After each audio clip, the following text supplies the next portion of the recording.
ফজিলত আছে, কবে নাকি? আপনাদের গরুর গায়ে যদি আইটেলি হয়, আইটেলি চেনেন না? আইটেলি পোকা কোন তদবিরে ফেরাতে পারতেছেন না, এলাকার থেকে প্রসিদ্ধ 7 জন সুদখোরের নাম দিয়ে একটা তাবিজ বানাইয়া গরুর গলায় ঝুলে দেবেন। আইটেলিতে গালাগালি হতে বমি হতে নেমে চলে যাবে। একদিন ছিলাম এই 6.5 নাম গলায় ঝুলুনুর করে টিকতে পারলাম না। এই সুদখোর, আল্লাহ নবী বলেন মারাতু লাইলাতা উসরিয়াবি বিকওমিন বুতুনুকুম কালবুয়ুত। মেরাজের রাতে জাহান্নাম দেখতে গিয়ে দেখি জাহান্নামের ভিতরে এক শ্রেণীর মানুষ, বিশাল বিশাল পেটওয়ালা, বড় বড় ভুঁড়িওয়ালা, তুরাবিন খারিজি বুতুনিহিম, তাদের পেটগুলো কয়েকটা বড় বড় ঘরের মতো, বিশাল বিশাল কতগুলো গোডাউন দিয়ে একত্রিত করলে যত বড় হয়, ওদের পেট ওইরকম বড় বড়।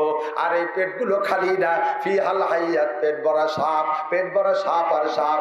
তুরাবিন খারিজি বুতুনিহিম, ওই সাপগুলো পেটের মধ্যে দেখা যাচ্ছে, আর সাপে যে কলিজায় দংশন করতেছে, বারবার দংশন করতেছে। লোকগুলো চিল্লে চিল্লে কাঁদতেছে আর বলতেছে, রব্বানা আবসারনা ফারজিনা নামাল সালিহান ইন্না মুকিনুন রব্বানা আখরিজনা মিনহা ফাইন উদনা ফাইন্না জালিমুন। রব্বুল আলামিন দুনিয়ায় থাকতে বুঝি নাই, ওলামায়ে কেরাম বয়ান করছে টের পাই নাই, এইরকম যে বাস্তবভাবে কোনোদিন ভাবতে পারি নাই। আর একটা বার দুনিয়ায় পাঠাইয়া দাও, ফারজিনা নামাল সালিহান ইন্না মুকিনুন। এখন আমাদের ইয়াকিন হয়েছে, এখন আমাদের বিশ্বাস হয়েছে, আর একটা বার তুমি দুনিয়ায় পাঠিয়ে দাও। এই বলে চিল্লাইতে তালে আছে, তাদের কোনো জবাব আল্লাহ দিচ্ছেন না, তাদেরকে সান্ত্বনা দিচ্ছেন না। নবী পাক জিবরাইলকে বলেন, জিবরাইল এই লোকগুলো চিল্লাইতেছে, আল্লাহ তো কোনো কথা কয় না। জিবরাইল কা হুজুর আজও বলবে না, কালও বলবে না, 1 মাসের মধ্যে না, বছরের মধ্যে না, যুগের মধ্যে না, শতবর্ষেও না, প্রত্যেক 70 লক্ষ বছর পর্যন্ত চিল্লানোর পরে, 70 লক্ষ বছর চিল্লানোর পরে আল্লাহ জবাব দেবেন। কয় কি জবাব দেবে রে জিবরাইল? কয় তখন আল্লাহ বলবেন, ইকসাউ ফিহা ওয়ালা তুকাল্লিমুন, শটাপ কোনো কথা বলবি না, চুপ থাকবি, পড়ে থাকবি। নবী রাসূলরা বয়ান করেছে, সাহাবায়ে কেরাম ওয়াজ করেছে, উলামায়ে কেরাম বুক ফাটায়া গলা ফাটায়া চিল্লাই চিল্লাই কথা বলতো। হাত্তা খাসতুবুহুম সিকরিয়ান হাত্তা আনসাকুম যিকরি, মৌলবীদের কথারে ঠাট্টা করে অট্ট হাসি দিয়ে উড়াই দিতে, মনে করতে এগুলোর কোনো বাস্তবতা নাই, আছে না না আছে তাই দেখ। ফাযুকুল আযাবা বিমা কুনতুম তাকনিজুন, সুদ খাইয়া হারাম টাকা দিয়ে যেই সমস্ত বিরাট বিরাট গোডাউন আর গোলাঘর ভরছিস, আজকে জনমের মতো খা, জনমের মতো চাক। ইকসাউ ফিহা ওয়ালা তুকাল্লিমুন, পড়ে থাকবি, কোনোদিন কথা বলবি না। জিবরাইলকে নবী বলেন, জিবরাইল এই লোকগুলো কারা, কাদের এই দোষে আল্লাহ পাক এই শাস্তি দিচ্ছেন? জিবরাইল কয়, হুজুর হাউলাই আকিলাতুর রিবা, এরা সব আপনার উম্মতের সুদখোর উম্মত। মুসলমান, যারা যত পয়সা সুদ খাবেন, টাকায় 100 পয়সা, 1 টাকায় 100টা সাপ হবে পেটের মধ্যে। এরপরে নবী বলেন, আর রিবা 70 জুজআ, সুদে কারবারে 70টা গুনাহ আছে, 70টা গুনাহ আছে। এই 70 গুনার ভিতরে 1 নম্বর গুনাহ হলো হারবুম বিল্লাহি ওয়া রাসূলিহি, আল্লাহ রাসূলের সাথে যুদ্ধ করা। ওয়া আইসারুহা আইয়ান কি হারজুল উম্মাহ, 1 নম্বর হলো আল্লাহ রাসূলের সাথে যুদ্ধ করা, যেটা কোরআন শরীফে আছে। এরপরে সিরিয়াল টানতে টানতে মাঝের গুলো হুজুর বলেন নাই, হুজুর বলছেন 70 নম্বরে ছোটটা হলো আইয়ান কি হারজুল উম্মাহ, সুদখোর যদি তার মায়ের সাথে জিনা করে। কানের মধ্যে তো যায় না, কি করব? ঈমান হয়ে গেছে, স্বভাব হয়ে গেছে রেল পাটির মতো। রেল পাটি বিশেষ দিক দেখছেন না, রেলগাড়ি চলে যে পাটি, ওই রেল পাটি কাইটিয়া বানাইতে হবে কুদাল, কুদাল বানাতে হবে, কুড়াল বানাতে হবে। ওই জায়গা কি স্বর্ণকারের ছোট শ্রেণী আর স্বর্ণকারের ছোট আতুরি কাজ হবে নাকি? তখন ও জায়গা লাগবে কর্মকারের মোটা শ্রেণী আর 5 কেজি ওজনের হেমা।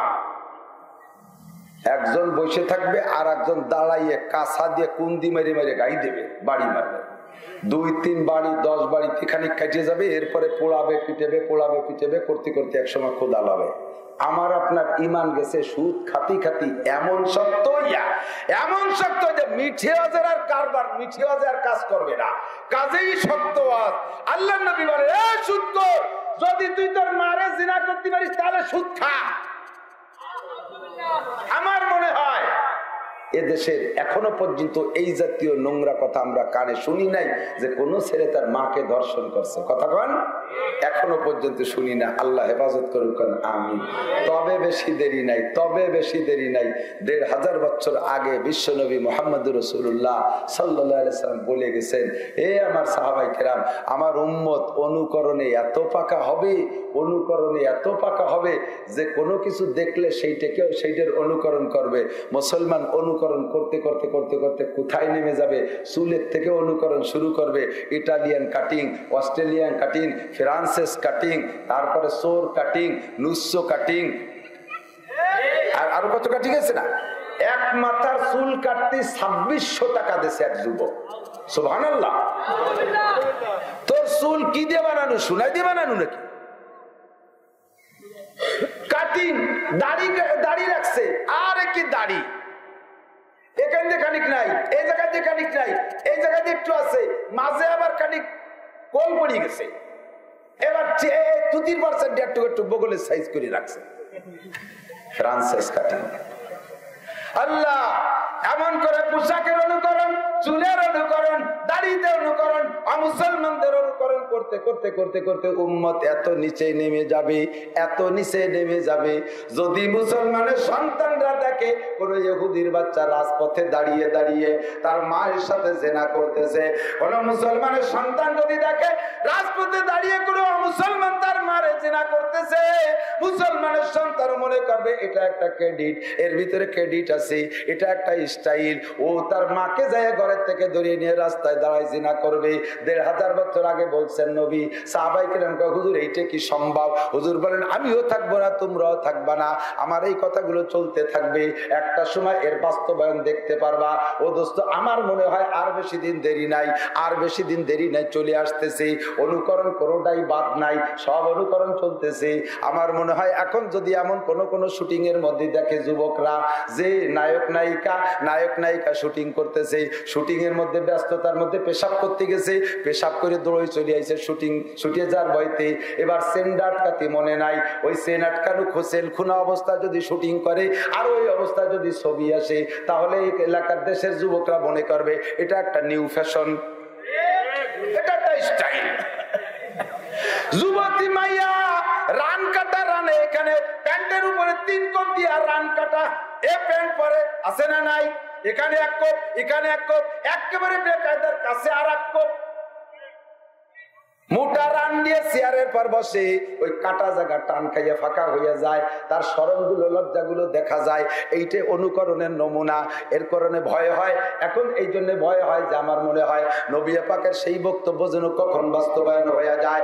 সুদ মুসলমান চিনত না, সুদ মুসলমান জানতো না, মুসলমানরা সুদ চিনাইছে।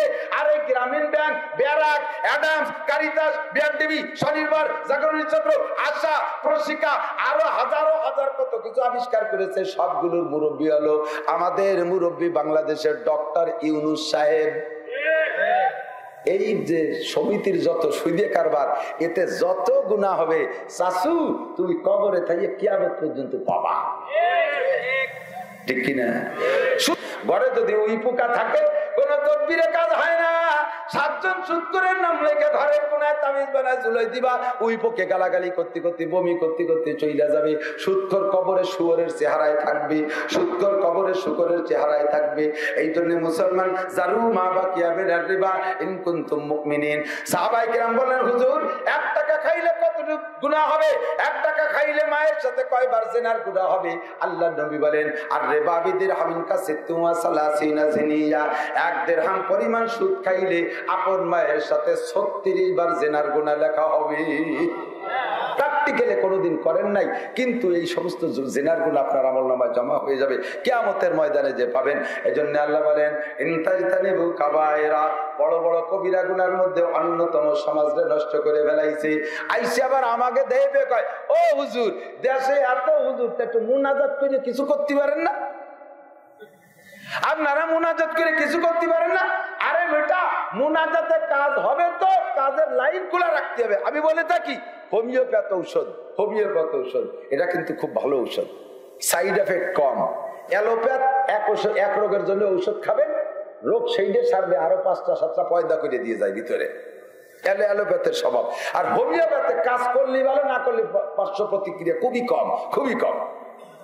আমাকে একবার কাশি হয়েছে, খুব কাশি, কাশতে কাশতে এই ওয়াজের সিজনে পাঁচতেছি না, ডাক্তার সালাউদ্দিন সাহেব আমারে কাজে বাবা আসো ওষুধ দিয়ে দিই।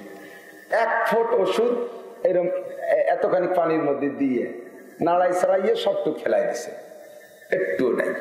ফিরে আবার একটু পানির মধ্যে 1 ফুট দিয়ে এবার ওই জায়গা থেকে 1 চামচ পানি খাওয়াইছে। আমি বললাম চাচা একটু ওষুধ না ভঙ্গি হলো, এতে কি হবে না? ওর চাইতে তো গিলাসের বাইরে চাইতে খালিও কাজ হবে। কয় বেটা কাল সকালে জবাব দেবা, মুরব্বী খুব বয়সে। ওই ওষুধ খাইয়া সকাল হইতে হইতে আমার বুক এত ব্যথা হয়েছে আর শ্বাসই করতে পারতেছি না। আমি যাই তো কথাই বলতে পারি না, তার ভিতরে হলো চাচা যেভাবে কাশতে কাশতে একটা দিন যাই হয়তো বল কথাম না ছাড়ান দিতাম, কিন্তু এত মরি যাওয়া নেই। উনি খুশিতে বাঘ বাঘ পায়, মরলিও এই রোগে আপাতত মরবা না, অন্য রোগে মরবা না। বুক নিচের চাকতে পারতেছি না, বুক ব্যথা। তুমি একটু এক্সরে করে নিয়ে আসো। এক্সরে করে আনছি, এক্সরে রিপোর্ট দেখে উনি আরো খুশি। এই কাশি হয় ফুসফুসের যে সমস্ত ছিদ্রগুলো আছে ওইগুলো এই কপে বন্ধ হয়ে যায়। এরপরে ওর গায়ে অ্যালার্জি হয়, অ্যালার্জির কারণে ফুসফুসে অ্যালার্জির কারণে কাশি হয়। আমার অ্যালার্জি হয়েছে ফুসফুসে। ওই 1 ফোঁটা অট্টুক পানি ওষুধ খাওয়ানোর পরে সমস্ত অ্যালার্জি গুলো পাইকে ফুসকা হইয়ে ভিতরে পুজ হয়ে গেছে। ফাঁকে ফাঁকে 2-1টা ছোট রয়েছে, উনি আর 1 ফোঁটা ওষুধ দিলেন, কয় আরো 1 সপ্তাহ চলবে। এই 15 দিন মোটে আমি সহ্য করতে পারতেছি না, পুরো ফুসফুসের ভিতরে সমস্ত অ্যালার্জি গুলো পাইকে গেছে। এরপরে আস্তে আস্তে সারা শুরু হয়েছে। আল্লাহর রহমতে প্রায় 22-23 বছর হলো সেই জাতীয় খুশকি কাশি আর আমার হয় নাই। জেনুইন ঔষধ, আসল ঔষধ আর সরাসরি যদি ডায়াগনোসিসটা সুন্দর করে হোমিও ঔষধ দেয় তাহলে এরকমই কাজ হয়। কিন্তু হোমিও 1 ফুট ঔষধ খাইয়ে ওরে আবার নষ্ট করে। তেঁতুল খাইলে, কাঁচা পেঁয়াজ আর কাঁচা রসুন খাইলে ওর যত বড় পাওয়ার আছে তা নষ্ট হয়ে যায়। ও খুব সরু, খুব আল্লাহ দিয়ে ঔষধ। তো দোয়া করলে আল্লাহ কবুল করে, আসমান থেকে রহমত নাজিল হয়, উলামায়ে কিরাম দোয়া করলে কাজ হয়। আমরা একদিক দিয়ে দোয়া করি, আর একদিক দিয়ে আর এক দল বস্তা বস্তা তেঁতুল আর কাঁচা পেঁয়াজ আর রসুন খাইয়ে চিতে পড়ি রয়েছে, দোয়া হবে কি রে? সুদিয়ে রসুন, গুছিয়ে পেঁয়াজ, সুরা তেঁতুল, কথা কন না? মসজিদে দোয়া করবো, সেক্রেটারি ঘোষণা দিচ্ছে, একজন দাঁড়ায় কয় কোন হুজুর দোয়ার? সেই হুজুর কি আছে? আগের হুজুররা কাঁসার বদনায় ফু দিলি তলা কুলি বার হয়ে যেত, আর এখন হুজুর অভিলাষ্টিকের বদনা অভিলাষ্টিকের ফুটি কাজ হয় না। কইলে সেক্রেটারি দেশের তোর বাড়ি কোথায়, তুই কোন মসজিদের মুসল্লি? একজন কাজে আলমুল লাগে মসজিদের কেশিয়া, তো ওরে যে দেখি 2-3 শুক্রবার আমাকে মসজিদে নামাজ পড়ে। কইতে কইতে খবর পাওয়া গেল একজনের কাছে উনি ওই মসজিদের ক্যাশের টাকা ছিল ওনার কাছে, সেই ক্যাশের টাকা দিয়ে মাইয়ে বিয়ে দেওয়ার পরে পরে মসজিদের কাজ করবে, টাকা দিতে পারে না, শেষে রাগারাগি যে আমাকে মসজিদে নামাজ পড়ে। আল্লাহ কয় সোর, তুই সেই হুজুর খুঁজে পাইস না, মসজিদের ক্যাশ চুরিয়ে মারিয়ে দিয়ে সেই টাকা দিয়ে মাইয়ে বিয়ে দিয়ে তুই এবার হুজুর খুঁজে পাইস না? হ্যাঁ, টন মারিস, মন মারিস, রাস্তা মারিস, খাল মারিস, বিজিএফ কার্ড মারিস, মসজিদের টাকা, মাদ্রাসার টাকা, গরিবের হাত, এমনকি করোনা ত্রাণ পর্যন্ত মারিয়ে খাইছিস, আর তুই হুজুর খুঁজে পাইস না। তেঁতুল খাওয়া বাদ দে, একবার কবা আসমান থেকে নতুন রহমত নাজিল হবে। কথা কান ঠিক না? দোয়া কবুল যদি নাই হতো রে মনা, এই বছর মই দিয়ে সাফ হয়ে যেতাম। এই 2 বছর যেভাবে করোনা আন্তর্জাতিক খ্যাতি সম্পন্ন, আমাকে নামে আন্তর্জাতিক খ্যাতি সম্পন্ন কয়, আন্তর্জাতিক খ্যাতি সম্পন্ন মানে সারা দুনিয়ায় সবাই চেনে। তো সারা দুনিয়ায় আমার কি সবাই চেনে নাকি? বাঙালিরা চেনে, যারা তাও যারা মুসলমান তারা চেনে, হিন্দুরা আমার চেনা চিনতে পারে না, বুদ্ধ খ্রিস্টানরা চেনে না, আমেরিকানরা চেনে না, জাপানিরা চেনে না। মিজানুর রহমান আজহারি আমাদের চাইতে অল্প দিনে প্রসিদ্ধি লাভ করছে, তাও তারা বেশি বেশি মুসলমানরা চেনে। হাফিজুর রহমান সিদ্দিকী কত প্রসিদ্ধ, মুসলমানরা চেনে। সরমনার বিশ্বাস কত প্রসিদ্ধ, মুসলমানরা চেনে। কথা কোন ঠিক না? কিন্তু সারা দুনিয়ার কাফের, মুশরিক, হিন্দু, বুদ্ধ, খ্রিস্টান, আস্তিক, নাস্তিক, মুরতাদ, বেঈমান, মুসলমান, হিন্দু, বুদ্ধ সবাই চেনে, এমনকি শিয়াল কুত্তা পর্যন্ত চেনে করোনারে। ওরে চেনে না এরকম কেউ আছে? এই করোনা কিভাবে আইছে মায়ের শুরু হয়ে গেল ভয়তে তো প্রথম সময় উপরে উপরে কই যে ওতে কিছু হবে না, ওতে কিছু হবে না, আবার রাত্রি যে গরম পানি নাক দিয়ে খাই। পয়লা কিছুদিন আমিও করছি ভয়তে। এরপরে আল্লাহর কাছে দোয়া করছি, দোয়া করতে করতে আল্লাহ যে দোয়া কবুল করে তার প্রমাণ আমি এই 2 বছর পাইছি। সারা বাংলাদেশ ঘুরে আসছি, আল্লাহর রহমতে কোন জায়গার রিপোর্ট আমার কানে আসে নাই যে একজন আলেম তালবে আলিম মাদ্রাসার ছাত্র হুজুর এই করোনায় আক্রান্ত হয়ে মারা গেছে, কোথাও আমি খবর পাই না। দোয়া কবুল হয় তার প্রমাণ আছে না নাই?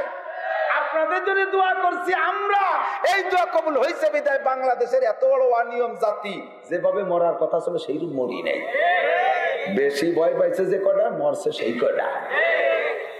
যে বেশি সেপে রয়েছে যারা, মরছে তারা বেশি। মাস্ক ফরিও নাই, পকেটে রাখি দিয়ে এক সময় পুলিশে দাওয়া দাবর দেয়, সেই ভয়তে রাখি। ও পড়লি আমার দম বন্ধ হয়ে আসে, নিঃশ্বাসে কষ্ট হয়। আমি আরো নতুন আবিষ্কার করছি ওই দিয়ে আর একটা, এই শিক্ষিতরা আমার সাক্ষী দেন, সত্যি হা কইয়েন না বিত্তলি না কইয়েন, আমাদের ভিতরে যে শ্বাসটা যায় পরিচ্ছন্ন অক্সিজেন আল্লাহ তাআলা আসমানি অক্সিজেন দিয়েছে, ঠিক না? অক্সিজেনই তো আমরা বেঁচে থাকি। ভিতর দিয়ে অক্সিজেনটা একটা পাক দিয়ে যখন ভিতরের থেকে অক্সিজেন ঢোকার পরে বেরোয় যায়, ওর নাম কার্বন ডাই অক্সাইড। ওইটা কি উপকারী না ক্ষতিকারক? ওইটা আমাদের জন্য ফিরে ব্যাক করলে ক্ষতি হবে, ওইটা আবার নাকে চলে গেলে ক্ষতি হবে, ওটা ক্ষতিকারক। ওটা আবার গাছপালার জন্য খাদ্য, ঠিক না? এই করোনা সিজনে মাস্ক পরিয়ে সেই কার্বন ডাই অক্সাইড ক্লিয়ার ভাবে বাইরে দেয়নি, বেরোনোর সাথে সাথে আবার অক্সিজেন যে গুলাই গুলাই গিলিয়ে ফেলাইছে। তো কার্বন ডাই অক্সাইড খাইয়ে বাঁচতে গাছে, ওটা আমার মধ্যে গেলে আমি ক্ষতিগ্রস্ত হব। আর সত্যি তাই হয়েছে, আমি ক্ষতিগ্রস্ত হয়েছি। আবার গাছপালার খাদ্য কমে গেছে, কদু গাছের পাতা শুয়ে যায়, সিম গাছের পাতা কুকলি ধরে যায়, সে পুঁই শাকের পাতা হয় না, নারকেল গাছের মাথা ছোট হয়ে যায়, নারকেল সুপারি গাছে ধরে না। কারণ কি? ওরা কয় যে আমাকে তো তোরা খাই মরতেছিস, আমাকেও না খায় মারতেছিস। এই মাছকে উভয় গোষ্ঠীর ক্ষতি করছে। আল্লাহ পাক আমাদের বাঁচাইছে এই মাদ্রাসাগুলোর দোয়ার ওসিলায়, কথা কোন ঠিক কি ঠিক না? এই দোয়ার ওসিলায় আল্লাহ বাঁচাইছে। 2 তালা 3 তালা মাছ আল্লাহ আরো শিখাইছে মাছ দিয়ে। সেটা হলো, এই তোর বউরে নাকি এতদিন পর্যন্ত মুখ খোলা না থাকলে স্টাইল ঠিক থাকে না, ফ্যাশন ঠিক থাকে না, মুখ খোলা রাখিস। এখন বউ কেন, তুইও মুহি ওই কপাট বাঁধছিস কে? হ্যাঁ, আল্লাহ বুঝাইতে চাইছে যে মুখ আটকালি করা সম্মান কমে না, বরঞ্চ মুখ আটকালি অনেক কিছুর থেকে বাঁচা যায়। এবার আমি একদিন ওয়াজ করে বুঝাইছি, তা বুঝিস নেই, এবার তোকে ডাক্তাররা ফতোয়া দিছে, সেই কথা মানিস। ডাক্তারের কথায় তুমি ডাক্তারের কথায় সবকিছু মানতে রাজি, কিন্তু আল্লাহর হুকুমে তুমি কিছু মানতে রাজি না। ডাক্তারে বিড়ি খাইতে নিষেধ করছে, তাই তুমি খাও না।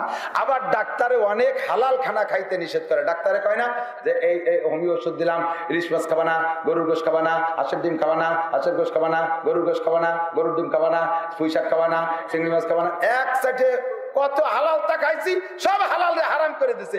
ডাক্তারের কথা চিংড়ি মাছ খাইলাম না, ডাক্তারের কথা ইলিশ মাছ হালাল ছেড়ে দিলাম, ডাক্তারের কথা এত হালাল চাললাম, আল্লাহর কথা রসুলের কথা বিড়ি সিগারেট মদ গাজার হিরোইন আর সুদ হারাম ঘুষ হারাম এইটা ছাড়তে পারলে না।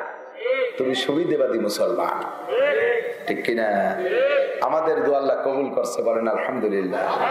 দোয়া করনে ওলাদের দরজা খোলা রাখবেন। এই যে তালবে আলিম গুলো শেষ রাত্রে উঠে, শীত আসতেছে, ছোট ছোট বাচ্চারা, শীত আসতেছে, আমরা সব ল্যাপ মুড়িতে ঘুমাই থাকবো। 8, 9, 10 বছর 12 বছরে হেফজখানা কেরাতখানার খোলা পান্ডা গায়ের থেকে ল্যাপটা কম্বলটা সরাই দিয়ে লাইফ দিয়ে উঠে যে ঠান্ডা পানি দিয়ে উজু করে টির করে কাঁপতি কাঁপতি আসে, কোনো মতে মুছিয়ে একটু পাতলা কাপড় গায়ে দিয়ে 2 রাকাত নামাজ পড়ে আমার আপনার জন্য দোয়া করে, দেশের জন্য দোয়া করে, তার মা বাবার জন্য দোয়া করে, কবরওয়ালাদের জন্য দোয়া করে, জীবিতদের জন্য দোয়া করে, প্রধানমন্ত্রীর জন্য দোয়া করে, প্রেসিডেন্টের জন্য দোয়া করে, নেতার জন্য দোয়া করে, আমরা সবার জন্য দোয়া করি। দুঃখের বিষয় যে আমাদের দোয়াকে তারা দোয়া পেয়ে তারা শুকর আদায় করে না, আমাদেরকে মারার জন্য বিভিন্ন প্রকার পরিকল্পনা আটে। কথা ঠিক না? আল্লাহ তাআলা তাদেরকে হিদায়াত দিক, আমাদেরকে তৌফিক দিক, আমরা গুনাহ করব না। আরেকটা গুনার কথা বলবো, কষ্ট হচ্ছে। আরেকটা গুনাহ হলো বেপরদার গুনাহ। মা বোনরা পর্দার আড়ালে আছে, এই যে বিশ্বরোধ হইয়া পেলাই ফেলাইওবা। আগে একটা ব্রিজলি বেড়া তাই দেখতে যত কদ্দূর, এবার মোড়ে মোড়ে, পুলের মোড়ে, বাঙ্গার মোড়ে, তারপরে মালিক গ্রাম, এরপরে সূর্যনগর, এই মোড়ে মোড়ে ফ্লাইওভার। আসরের পরে বিকেল বেলা ওরে ফিল্ডিং, দুইজন একসাথে যাইয়ে দাঁড়ায় দাঁড়ায় সুরো ফাতিহা মস্ক করে, হুজুর মসলা মুখস্থ করে, নামাজে 13 ফরজ 14টা ওয়াজিব এই মস্ক করে। আব্বা মা আপনারা জানেন কি করতেছে না করতেছে, সেই আব্বা মা জানি শুনে ছেড়ে দেন। ভালো করে জেনে রাখেন কিয়ামতের ময়দানে বেপর্দা মহিলাদের কত বিচার। যারা বাড়ি ছেড়ে মুরব্বীদের কথা না শুনে ফিল্ডিং মেরে বেড়াবে, পায়ে শিকল দিয়ে মাথা নিচুমুখী করে ঝুলোই রাখা হবে। এরপরে পদ্মা সেতুর উপরে প্রথম দিন সাক্ষাতে যাবে বলে খেয়েছে, পদ্মা সেতু প্রথম দিন দেখতে যাবে যেদিন উদ্বোধনে আগের থেকে মান্যত করে রাখছে। আল্লাহ আমাদের হেফাজত করুক, বলেন আমিন। সুবহানাল্লাহ ওয়া বিহামদিহি সুবহানাল্লাহ। কি এর কথা এক মাঠে 2 শ্বাস দিলি মাটি খায় না। বেটারা বহু দেশে, এখানে একটা মসজিদের দরকার, এদিক থাকান। আমি বেশি চাই না, আমি কালেকশন করতে পারি না। আমার দাওয়াত দেওয়ার সময় হুজুর একটু কালেকশন করতে হবে। আমি বলে দিই যে এই ব্যাপারে golden A plus, Mizanur Rahman Faridi, Abdur রব ফরিদি, শফিকুর রহমান রাজাপুরি, এই 3 জনের দাওয়াত দিবা। সেইভাবে শফিক মিজানের দাওয়াত দেওয়া, আল্লাহর রহমতে সুন্দর কাজ। কেউ যদি এখন মসজিদের নাম শুনে উঠে যায়, বোঝা যাবে মসজিদের শত্রু এই সমস্ত লোকগুলো। একটু বসেন, মসজিদের সাথে শত্রুতাই করা যাবে না। কিয়ামতের মাঠে হযরত ওমর একদিন হুজুরকে বলতেছেন, হুজুর আল্লাহ তাআলা যদি কিয়ামতের মাঠে বলে, ওমর তোমার সব আমল বাতিল হয়ে গেছে, তোমার জান্নাতে দেয়া যাবে না, তারপর আমার জান্নাতে যাওয়ার জন্য একটা গোপন ফান্ড আছে। হুজুরটা গোপন ফান্ড কি? কয় কি, আমি 2টে মসজিদ নির্মাণের কাজে সহযোগী ছিলাম, একটা হলো মসজিদে কুবা আর একটা মসজিদে নববী। আর আল্লাহ পাক বলছেন ইন্নামা ইয়ামুরুনা মাসাজিদাল্লাহি মান আমানা বিল্লাহ, যারা মসজিদ নির্মাণ করে তারা ঈমানদার, আর ঈমানদার যারা কাদ আফলাহাল মুমিনুন, আল্লাহ কোরআনে বলেছে মুমিনরা সফল। কাজেই আমরা